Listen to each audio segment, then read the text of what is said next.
ketiga itu adalah induksi elektromagnet. Jadi induksi elektromagnet itu adalah peristiwa timbulnya arus listrik akibat perubahan fluks magnetik. Apa rupanya fluks magnetik? Itu adalah garis gaya magnet yang menembus suatu bidang. Jadi induksi elektromagnet ini pertama kali diselidiki oleh Michael Faraday. Michael Faraday ini berhasil membuktikan bahwa perubahan medan magnet itu menimbulkan arus listrik. Dan di dalam percobaannya, Faraday menggunakan galvanometer, yaitu alat untuk mendeteksi adanya arus listrik yang kecil.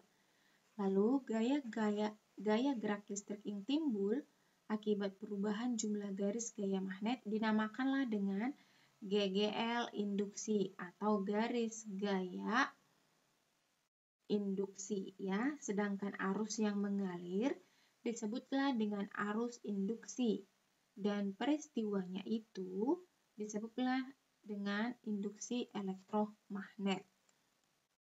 Ini percobaan Michael Faraday. Skemanya. Oke, beberapa faktor yang menyebabkan atau mempengaruhi GGL induksi. Ada beberapa ya, yang pertama adalah kecepatan perubahan medan magnet. Jadi semakin cepat perubahan medan magnetnya, maka GGL-nya juga akan semakin besar. Yang kedua, jumlah lilitan. Semakin banyak jumlah lilitan, maka GGL induksi akan semakin besar juga. Lalu yang ketiga, kekuatan magnet. Semakin kuat gejala kemagnetannya, maka GGL induksi akan juga semakin besar. Lalu melengkapi kumparan dengan inti lunak besi. Jika ditambah inti besi lunak pada kumparan, maka GGL akan semakin besar. Nah, ini nih ada beberapa alat-alat yang menggunakan prinsip kerja induksi elektromagnet. Yang pertama adalah generator. Jadi generator ini alat untuk mengubah energi gerak atau energi kinetik menjadi energi listrik ya. Jadi gerak yang dimiliki generator itu diperoleh dari berbagai sumber seperti energi angin, energi air, dan sebagainya. Nah, generator ini dibedakan menjadi dua. Satu generator AC, satu lagi generator DC. Apa perbedaannya rupanya? Nah, generator AC ini menghasilkan arus bolak-balik ya. Lalu, generator DC itu arusnya searah. Lalu perbedaan yang kedua, generator AC ini menggunakan cincin ganda, sedangkan generator DC itu menggunakan cincin belah. Oke, cincinnya terbelah ya, kita lihat gambarnya. Jadi ini gambarnya, ini ada cincin ganda ya, ini satu, ini satu. Berarti cincin ganda itu tadi adalah generator AC. Lalu kita lihat di sini, nih cincinnya kan terbelah nih, dan tidak ganda, tapi hanya satu. Maka ini adalah generator DC. Oke, yang kedua alat yang menggunakan prinsip induksi elektromagnet adalah dinamo. Nah, dinamo ini sebenarnya hampir mirip dengan generator, hanya saja lebih relatif kecil. Nah, di mana dinamo digunakan? Di sepeda. Makanya ketika kita mengayuh sepeda, lampu sepeda itu bisa menyala walaupun tidak ada baterai. Itu kenapa? Karena memang dinamo itu berfungsi sebagai sumber arus listrik dan dapat menyalakan lampu. Jadi dinamo itu berfungsi untuk mengubah energi gerak. Jadi kita mengayuh sepeda, kan sepedanya bergerak nih. Nah, energi gerak itu dirubahlah oleh dinamo menjadi energi listrik. Sehingga lampu sepeda itu bisa menyala. Nah, perbedaan dinamo dengan generator apa rupanya? Jadi kalau dinamo itu terdapat komponen utama berupa rotor. Rotor ini bagian yang bergerak. Dan stator itu bagian yang diam. Jadi saat sepeda itu dikayuh dengan cepat, kumparan pada dinamo itu akan bergerak cepat, sehingga GGL induksi yang dihasilkan itu lebih kuat, dan energi listrik yang dihasilkan menjadi lebih banyak. Nah, yang berikutnya adalah transformator. Jadi transformator ini disebut juga dengan trafo ya. Ada yang menyebut trafo, ada yang menyebut dengan transformator. Ini alat untuk menaikkan dan menurunkan tegangan listrik. Jadi ada dua jenis transformator. Yang pertama transformator step up dan yang kedua adalah transformator step up, ya, step down dan step up. Kita lihat perbedaannya. Kalau transformator step down itu berfungsi menurunkan tegangan listrik. Jadi down itu artinya turun ya, berarti fungsinya menurunkan. Lalu step up itu kan artinya naik ya, jadi berfungsi menaikkan tegangan listrik. Ini gambarnya, jadi ini ada kumparan, ini kumparan. Ini garis-garis merah ini merupakan lilitan. Ini juga merupakan lilitan ya. Oke. Nah, apa rupanya perbedaan transformator step up dan step down? Ini perbedaannya. Step up, ini Vs lebih besar daripada Vp. Vs ini adalah tegangan ya. Jadi tegangan sekunder itu lebih besar daripada tegangan primer. Lalu Ns lebih besar daripada Np. Ns ini adalah jumlah lilitan sekunder lebih besar dibandingkan jumlah lilitan primer. Lalu IS lebih kecil daripada IP. IS ini adalah kuat arus listrik sekunder lebih kecil dibandingkan kuat arus primer. Lalu transformator step down itu sebaliknya. Jadi di sini Vs lebih kecil dari Vp, Ns lebih kecil dari Np, dan IS lebih besar daripada IP.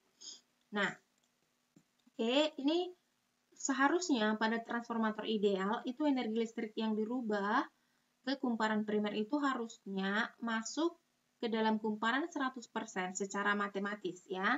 Jadi dirumuskanlah itu WP sama dengan WS, di mana rumus dari W atau energi listrik itu adalah V dikali I dikali T.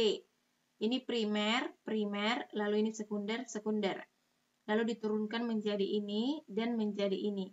Jadi ini perhatikan rumusnya.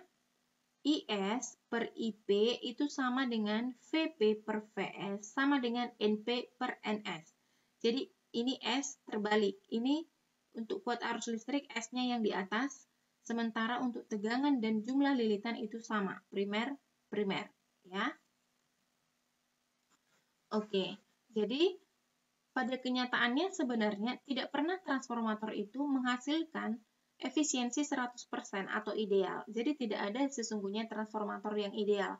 Kenapa? Karena sebagian energi listrik yang dihasilkan itu akan masuk ke kumparan dan diubah menjadi kalor atau menjadi panas. Makanya energi listrik itu sebagian diubah menjadi energi kalor dan menghasilkan efisiensi yang tidak 100%. Lalu rumus efisiensi dirumuskan dengan ini. Efisiensi sama dengan daya listrik yang keluar per daya listrik yang masuk kali 100%. Atau efisiensi sama dengan Vs dikali IS per Vp dikali IP kali 100%. Kita bahas contoh soalnya. Nomor 1. Ini perbandingan lilitan primer dengan lilitan sekunder. Primer lilitan ya. Lilitan itu tadi N. Primer berarti P. Perbandingan itu berarti banding. Gini ya. Lilitan, oke, N. Sekunder berarti S. Jadi perbandingannya NP dibanding NS itu sama dengan 4/10. Nah, jika kuat arus primer, ini kuat arus lambangnya I. Primer P sama dengan 5 ampere. Maka ditanya, berapakah kuat arus sekundernya? Oke, yang ditanya adalah IS. Kita lihat tadi hubungan rumusnya, NP per NS sama dengan, kalau kuat arus listrik, kan itu tadi terbalik nih. Jumlah lilitan kalau P di atas, maka IS yang di atas. Jadi ini ya, kita gunakan pakai rumus ini. NP-nya per NS, ini sudah diketahui.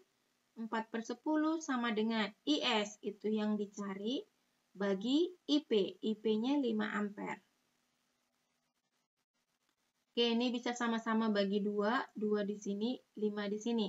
Kiri kanan ini bisa kita bagikan juga, habis ya. Oke, sekarang kali silang. Berarti ini kali ke sini, ini kali ke sini.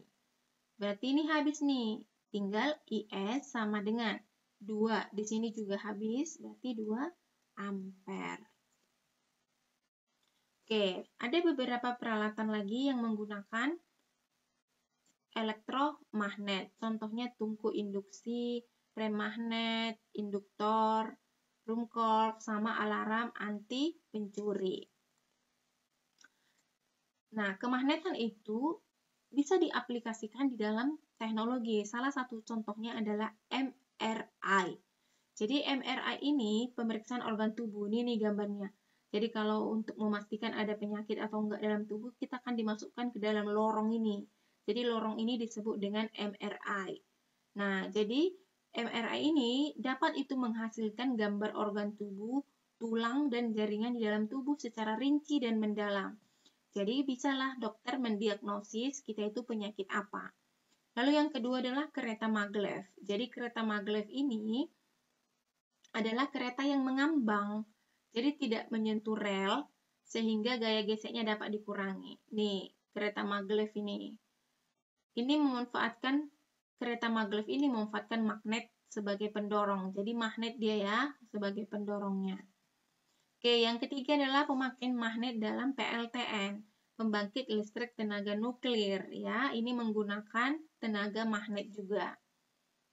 Oke, ini ada latihan soal A, B, C, D. Soal ini sebagai tugas kamu. Kumpulkan dengan mengirimkan di GC ataupun DWA pribadi Ibu ya. Oke, semangat!